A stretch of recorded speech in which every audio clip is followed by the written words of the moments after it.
আসসালামু আলাইকুম দর্শক, আপনারা সবাই ভালো আছেন? আল্লাহর রহমত আমিও ভালো আছি। সোনামনা কিচেন থেকে সবাইকে স্বাগত। আজকে আমি রান্না করব ফুলকপির ভাজা আর রুটি। আমার লেবার গেছে মাঠে, জলখাবার লাগবে। এই যে টুকাতে সব কিছু মশলাপাতি, প্লেটে ঝালচিরা, পেঁয়াজ কুচি, এই যে কফি গেলা কুচি কুচি কেটে নিয়েছি। দেখছেন তো কতটুক করে কেটে নিয়েছি, সুন্দর করে কেটে নিয়েছি। এখন আমি গরম পানিতে দিয়ে দেব, একটু ভাপ দেব। ফুলকপি থেকে খুব গ্যাস, একটু ভাপ দিয়ে পানিটা ফেলে দিলে গ্যাসটা কমে যায়। তাই আমি এই যে কড়াই দিয়ে দিলাম। বিসমিল্লাহ। ফুলকপিটা মেলা রকম করে খেয়েছেন, ভাজা হয়তো কেউ খেয়েছেন, কেউ খাননি, তাই আমি ভাজা করে আপনাদের দেখাবো। আমি গতদিন ভাতে দিয়ে সিদ্ধ করেছিলাম, করে সানা করেছিলাম জিরে ভাজার গুঁড়ো দিয়ে। পেঁয়াজ ঝাল ভেজে নিয়েছিলাম কড়াইয়ে, আর জিরে ভাজার গুঁড়ো দিয়ে সানা করেছিলাম। খুব টেস্টি হয়েছিল ফুলকপির ভর্তা।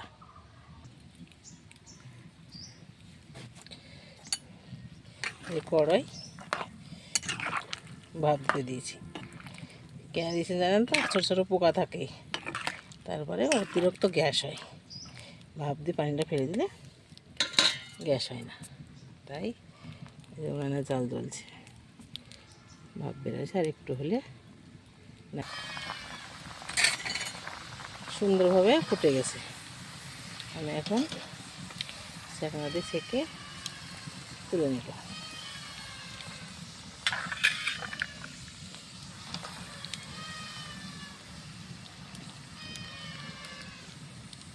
এভাবে করে ভাপ দিয়ে ফেলবেন, যাদের গ্যাস হয় ফুলকপি খেয়ে গ্যাস হবে না।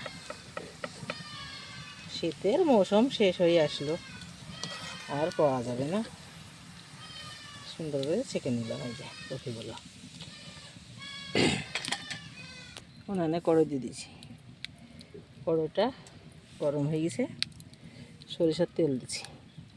আমাদের বাড়িতে সরিষা হয় তো আমরা সরিষার তেলই খাই সব কিছু।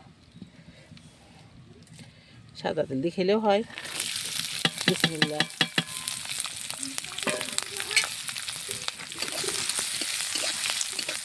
আমি পেঁয়াজটা তুলে দেব।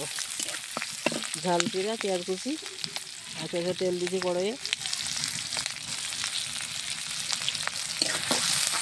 কপিগুলো সুন্দর করে ভাপিয়ে তুলে নিয়েছি। যে কালারটা দেখছেন তো, অন্য কালার হয়ে গেছে। সিদ্ধ করিনি, আমি একটু গরম পানিতে ভাপ দিলেই কষটা বের করে দিই।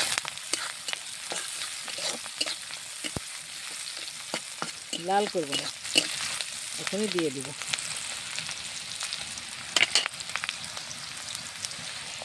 বিসমিল্লাহ।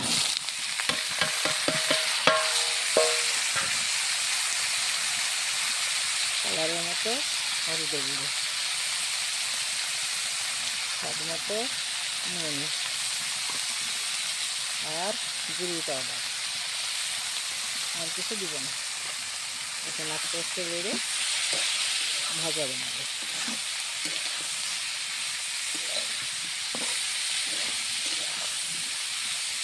ফুলকপির ভাজা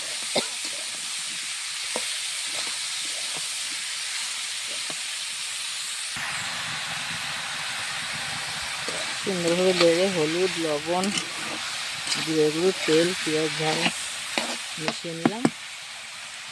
এখন আমি ঢাকা দিয়ে দেবো।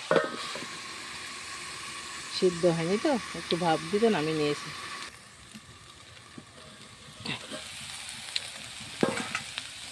ঢাকনা হালকা করে দেখি সিদ্ধ হয়েছে কি, মনে হয়েছে তো সিদ্ধ হয়ে গেছে। এই দেখুন কত সুন্দর সিদ্ধ হয়ে গেছে। এখন আমি নামিয়ে দিব। আর ভাজাটা সুন্দরভাবে হয়ে গেছে।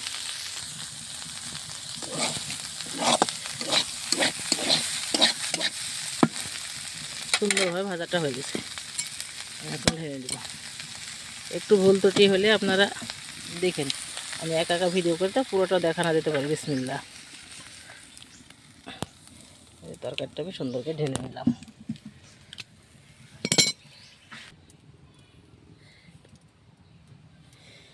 এই যে রুটি বানানোর জন্যে ময়দা নিয়েছি, এই যে এভাবে গোল করে নিলাম।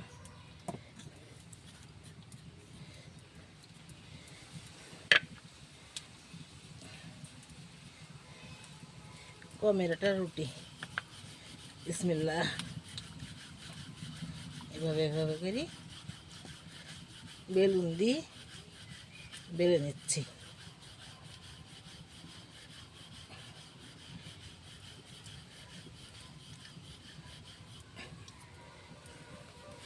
হাতা দিয়ে খোলাটা মুছে দিলাম।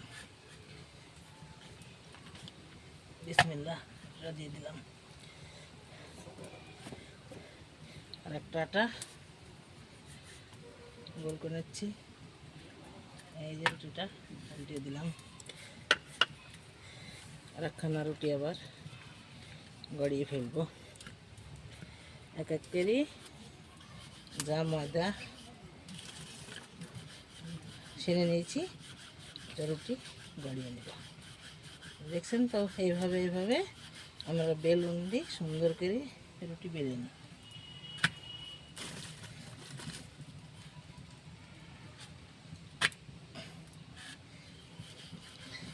বেলুনের রুটি দুবার উঠাতে হয়।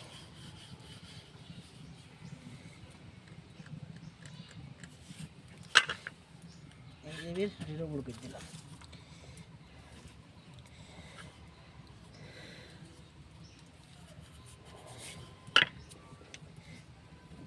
রুটিটা এক্ষুনি ফুলে যাবে।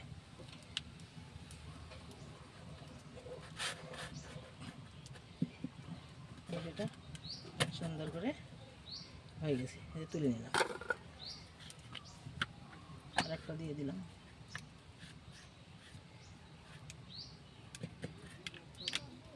উল্টিয়ে দিলাম।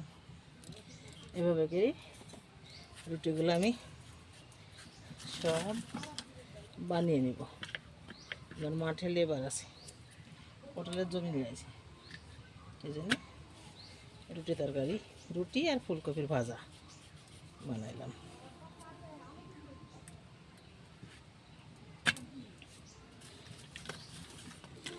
জাল আবার জোরে জোরে রুটি আবার পুড়ে যায়।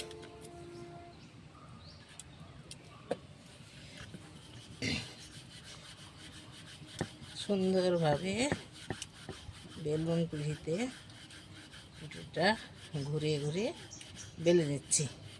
আমরা হাতের সাহায্য ঘুরাই না, আমরা বেলুনের সাহায্য ঘুরাই।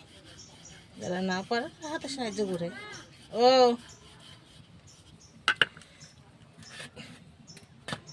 বাবা,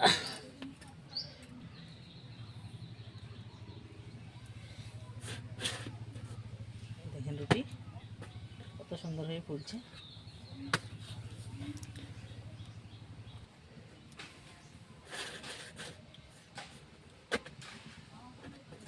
এই যে এক এক করে সব রুটি বানিয়ে নিচ্ছি।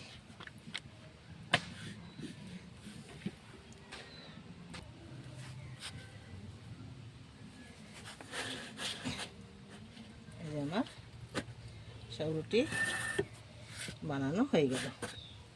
আপনারা পুরো ভিডিওটা দেখেন, লাইক কমেন্ট শেয়ার করেন, নতুন হলে আমার চ্যানেলটিকে সাবস্ক্রাইব করেন। আপনারা সবাই ভালো থাকেন, সুস্থ থাকেন, সুন্দর থাকেন। ফুলকপির ভাজা আর গমের রুটি দেখবেন, এই যে রুটিটা যদি ছিঁড়ি তো দুথান হয়ে যাবে।